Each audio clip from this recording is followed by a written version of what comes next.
আমাদেরকে যে কে সৃষ্টি করেছেন এবং আমাদেরকে যে মালিক, আমাদের মালিক আছে কি না আমরা জেনেও জানি না। যেমন করে কি একটা বাড়ি তৈরি করতে গেলে একটা মালিক থাকার দরকার, তেমনিভাবে আমাদেরকে যে সৃষ্টি করেছেন নিশ্চয় আমাদেরও মালিক রয়েছে।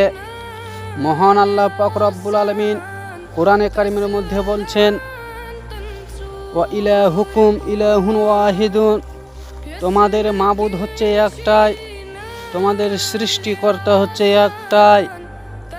লা ইলাহা ইল্লা, তিনি ছাড়া কোনো ইবাদতের মালিক নাই।